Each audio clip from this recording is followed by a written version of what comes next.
Hello ഗഡികളെ, എല്ലാവർക്കും നമസ്കാരം. അപ്പോൾ ഇന്നത്തെ ദിവസത്തിന് എന്താണ് പ്രത്യേകത എന്ന് ചോദിച്ചാൽ, ഇന്നത്തെ ദിവസത്തിന് യാതൊരു പ്രത്യേകതയില്ല. നാളത്തെ ദിവസത്തിന് പ്രത്യേകത ഉണ്ട്. നാളെയാണ് കേരളത്തിലെ ഭരണം ആര് കൈയടക്കും എന്നുള്ളത്. അതായത് ഭരണ തുടർച്ച ഉണ്ടാകുമോ, ഭരണമാറ്റം ഉണ്ടാകുമോ എന്നുള്ളതാണ് എല്ലാവരും ഉറ്റുനോക്കുന്ന ഒരു കാര്യം. അപ്പം എൻ്റെ ഒരു നിഗമനമല്ല, 100% ഭരണമാറ്റം ഉണ്ടാകും. UDF 92 സീറ്റ് വരെ നേടും.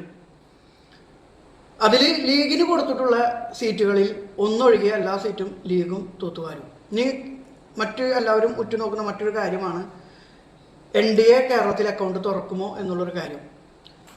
100% അക്കൗണ്ട് തുറക്കും എന്ന് തന്നെയാണ് എൻ്റെ ഒരു അഭിപ്രായം. 3 സീറ്റ് വരെ NDAക്ക് ലഭിക്കാം. അതിൽ മഞ്ചേശ്വരം, നേമം, പാലക്കാട് ഒരു അട്ടിമറിക്ക് സാധ്യത കാണുന്നുണ്ട്. അങ്ങനെ 3 സീറ്റാണ് NDAക്ക് ലഭിക്കാൻ സാധ്യത ഉള്ളത്, 0 മുതൽ 3 വരെ. ഇനി കയ്പമംഗലത്തിൻ്റെ കാര്യം എടുത്തു കഴിഞ്ഞാൽ ഈ ഭരണമാറ്റത്തോടൊപ്പം തന്നെ കയ്പമംഗലവും മാറും. കാരണം കയ്പമംഗലത്ത് അത്യാവശ്യം തരക്കേടില്ലാത്ത രീതിയിലാണ് അവിടുത്തെ MLA ടൈസൺ മാഷ സേവനം. എന്തുകൊണ്ടാണ് ടൈസൺ മാഷ ഇവിടേക്ക് പറവൂരിലേക്ക് മാറ്റിയത് എന്ന് ഒരു ചോദ്യം ഇപ്പോഴും ഉണ്ട്. എന്ത് കാരണം കൊണ്ടാണ്?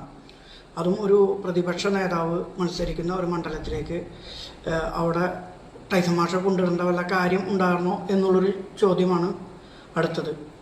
പിന്നെ എടുത്തു പറയേണ്ടത് നമ്മൾ അടുത്ത മണ്ഡലമായ നാട്ടിക നിയോജക മണ്ഡലമാണ്.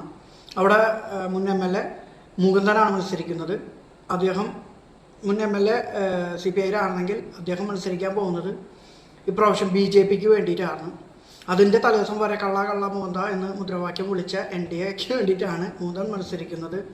അതുവരെ അവർക്ക് സ്വീകാരനായിരുന്ന MLA ആയിരുന്നു CPIക്ക്. പുറത്തു പോയതിനു ശേഷം മൂന്തൻ്റെ അഴിമതികളും അവരും വിളിച്ചു പറയാൻ തുടങ്ങിയിട്ടുണ്ട്. എന്തായാലും നിസ്സംശയം പറയാം, മൂന്തൻ 3ാം സ്ഥാനത്തേക്ക് തള്ളപ്പെടും. പിന്നെ ഉള്ളത് ഗീതാ ഗോപിയും സുനിൽ ഇതാണ്. അപ്പോൾ അതിൽ ഗീതാ ഗോപി പരാജയപ്പെടും എന്നുള്ളതാണ് അറിയാൻ കഴിഞ്ഞിട്ടുള്ളത്. നമുക്ക് എന്തായാലും നാളത്തെ ഒരു ദിവസം കൊണ്ട് നോക്കിയിരുന്ന് കാണാം. അവിടെയും UDFനായിരിക്കും വിജയം എന്നുള്ളതിന് യാതൊരു തർക്കവുമില്ല. അപ്പോൾ എന്തായാലും ഭരണമാറ്റമാണ് കേരളത്തിൽ സംഭവിക്കാൻ പോകുന്നത്. ഇനി CPMൻ്റെ ആൾക്കാരോട് നാളെ മുതൽ നിങ്ങൾ പരാജയപ്പെട്ടു എന്നുള്ള കാര്യം എങ്ങനെ പറഞ്ഞ് മനസ്സിലാക്കും എന്നുള്ളൊരു കാര്യമാണ് ഏറ്റവും വലിയൊരു കാര്യം.